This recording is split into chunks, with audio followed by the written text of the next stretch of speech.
To do micro soldering properly, you really need millimetric tips. We're not talking about 2 or 3 millimeters, but 0.1 or 0.2 millimeters in diameter to get into those most inaccessible places, make jumpers, and rebuild connection pads on boards as small as on the iPhone.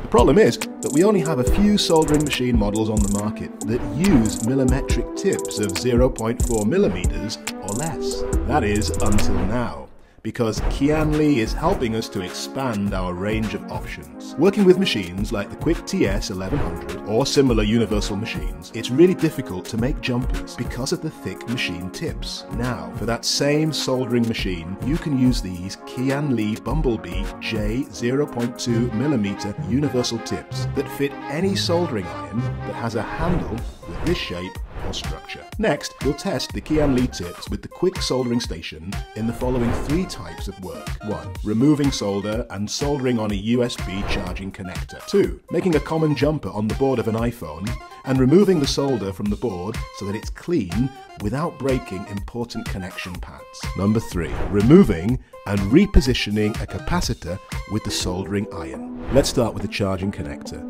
In this case, we use the soldering tip to remove the tin with the copper mesh, which is a really difficult task when you don't have a good soldering iron. The new tip, however, does the job really well.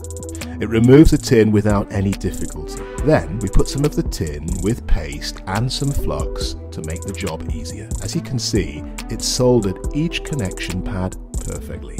Let's continue with the jumper, putting some tin in paste and with the flux. Bringing in close the copper wire with the 0.01mm glaze and position the tip.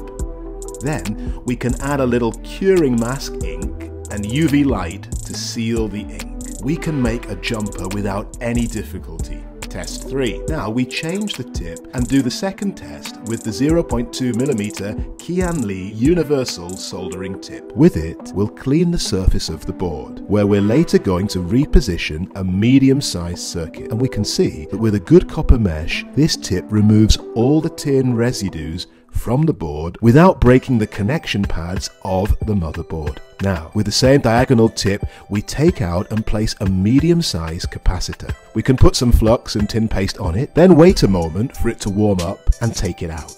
Now, when we put it back in, we can use some flux and tin on the connection pads. We wait a moment for it to warm up and we can put it back in position. Well, we've obtained a very positive result. Thanks to these new tips, we now feel really confident to recommend that you buy a quick format soldering machine instead of a JBC, taking into account the difference in price and other factors such as ease of use and speed. Of course, there are reasons that make the JBC machine a superior choice, but when it comes to value for money, our opinion is that a quick machine, together with these tips, makes for an excellent choice for micro soldering. The 2 most important qualities in micro soldering are precision and comfort of use, and these tips gives us both. If you want your tips, quick or JBC soldering irons, solder, tin, tools or any other spare parts, visit forphones.eu.